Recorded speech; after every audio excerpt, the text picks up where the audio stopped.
Halte 73, les deux combats. Dans une tradition retenue par Al-Bayhaqi, le prophète, sur lui la grâce et la paix, a dit « Nous sommes revenus du combat mineur pour aller au combat majeur ». Une variante donne « Vous êtes revenus du combat mineur pour aller au combat majeur », indiquant qu'il s'adressait à ses nobles compagnons, qu'Allah soit satisfait d'eux. Alors qu'une autre version dit « Nous sommes revenus de l'expédition mineure pour aller à l'expédition majeure ». Par combat mineur, le prophète entend la lutte contre les incrédules par l'arme blanche et la lance, et par le combat majeur, la lutte contre l'âme qui doit être purifiée et régénérée, libérée de ses défauts et embellie. Il a considéré la lutte contre les incrédules comme un combat mineur, bien qu'il y ait en cela la destruction de la personne et le risque de perdre définitivement la vie présente. Il est en effet probable que celui qui fonce sur l'ennemi et se jette au milieu de la mêlée y trouve la mort, sauf cas exceptionnel. C'est pourquoi, malgré le grand nombre de combattants, peu sont reconnus pour leur courage et évoqués par leur vaillance.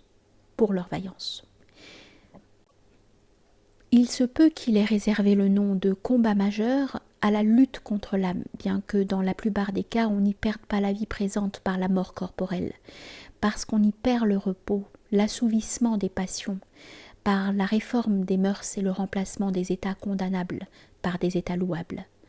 Il est possible que sans la lutte réformatrice et purificatrice contre l'âme, la lutte contre l'ennemi incrédule ne soit pas pure, débarrassée de toute imperfection et d'intérêt qui éloigne de Dieu. Sans cela, en effet, le combat extérieur ne peut être pur. On peut même dire plus. Aucune activité ne sera bonne tant que l'âme demeure vivante, mélangeant le bon et le mauvais. Le combat contre l'âme est donc majeur, car il est une condition préalable pour que le combat contre l'ennemi extérieur puisse aussi être qualifié de majeur. La condition précède toujours son objet, et de ce fait elle est majeure par rapport au conditionné, ce dernier étant passif, lié à l'existence de la cause et validé par elle.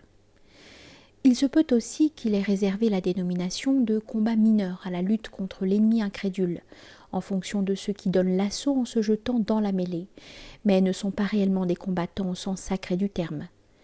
La persévérance dans la lutte contre l'ennemi peut être le fait d'une personne pieuse, mais aussi d'une crapule, d'un hypocrite, voire d'un mécréant.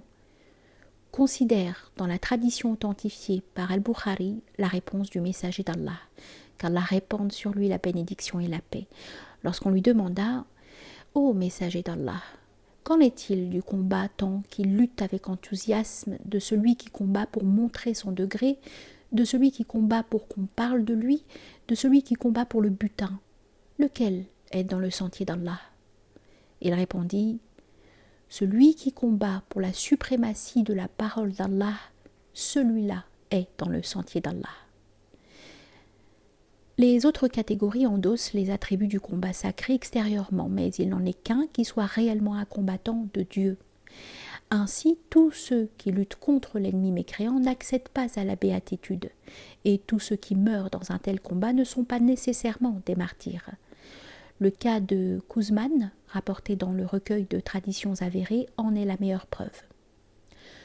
Quant à la lutte contre l'âme, qualifiée par le prophète de combat majeur, c'est un effort spécial réservé à une élite d'initiés guidés par la lumière d'une direction spirituelle et ayant bénéficié au préalable de la sollicitude divine.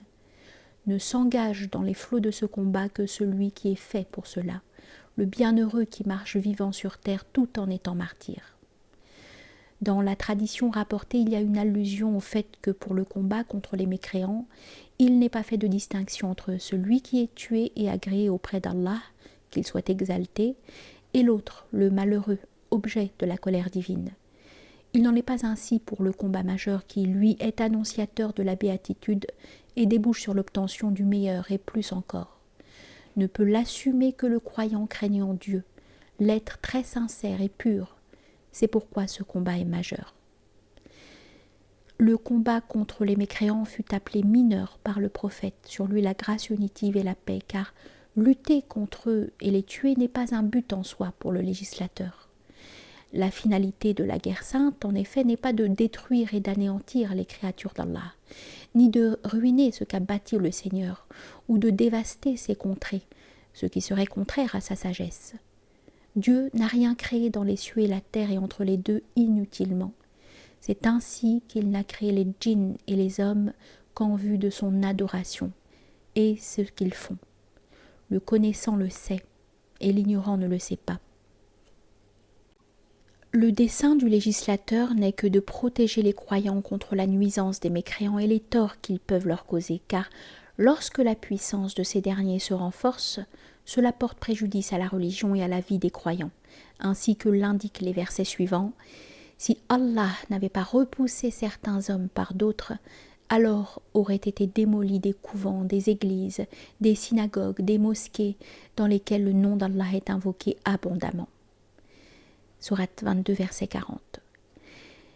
Et si Allah ne repoussait pas certains hommes par d'autres, alors la terre serait corrompue. Sourate 2, verset 251. Détruire ce qui est corrompu pour que subsiste ce qui est saint, c'est l'essence de la justice et de la sagesse, comme lorsqu'on coupe le membre gangréné, bien qu'il soit encore en partie intact, pour préserver le reste du corps.